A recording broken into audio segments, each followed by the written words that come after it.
Welcome to my channel. আজকে আমরা এসেছি আপনাদের দর্শন করাবো আমার ঘরোয়া সবজি বাগান। উদ্দেশ্য একটাই, একটা বীজমুক্ত খাবার এবং কিছুটা সাশ্রয়। আমার মতো বয়স্ক মানুষ যারা তারা কি করবে, তারা আমার উঠানে এক চিমটে জমি আছে, তাতে আমি এই শীতের যত ফসল আছে প্রায় লাগিয়েছি। একটা একটা করে দেখাচ্ছি আমি। এটা হলো কুমড়ো গাছ, এটা লাউ, এই ঢ্যাঁড়স গাছ,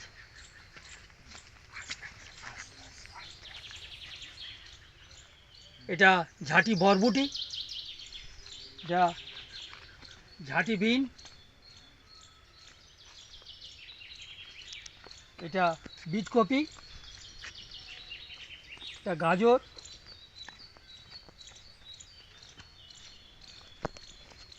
এটা ধনে শাক, এটা মেথি শাক, এটা মূলো, এটা মটর, এটা লাল নোটে। এর খাদ্যগুণ খুব ভালো, আর শাক 12 মাস পাওয়া যায়। শাক চাষ করা সব থেকে লাভজনক। আমি একটার পর একটা, আর এটা এই যে দানাগুলো দেখলে, আমি সব 5 টাকা করে দানা কিনেছি, কারণ আমার ঘর থেকে। ওটা হচ্ছে পালং শাক, এটা হচ্ছে আমি ওই মুঠি পেঁয়াজ লাগিয়েছি। পেঁয়াজ কালি খেতে আমি খুব ভালোবাসি, আপনারা নিশ্চয়ই ভালোবাসেন। সেই জন্য পেঁয়াজ কালি আমি বাজার থেকে কিনবো না, ঘরে তৈরি করে খাবো। ওলকপি,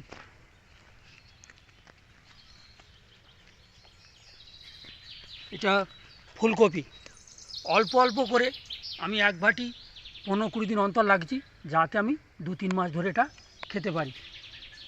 এটা হচ্ছে বাঁধাকপি, এটা লঙ্কা, টমেটো।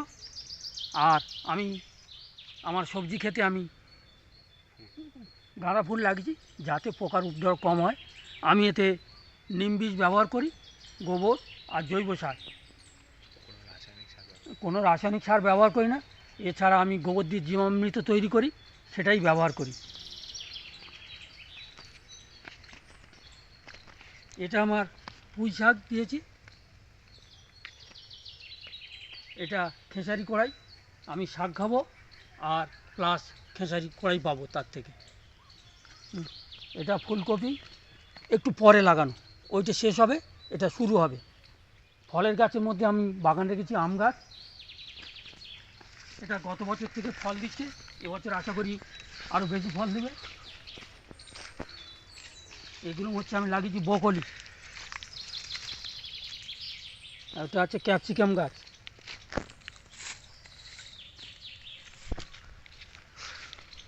আমার আগে একবার উচ্ছে গাছ হয়ে গেছে, আবার নতুন করে লাগিয়েছি।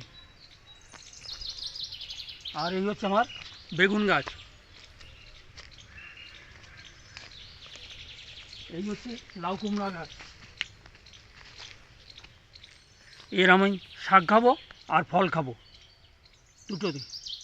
আর এই হচ্ছে আমার চিচিঙে গাছ। আর এটা হচ্ছে বুলের লঙ্কার গাছ।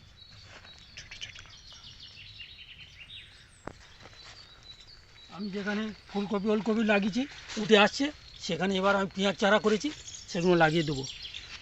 আপনার যদি ভালো লাগে, আমি লাইক করুন না করুন, আমার মতো করে বাগান করুন, আমি খুশি হব।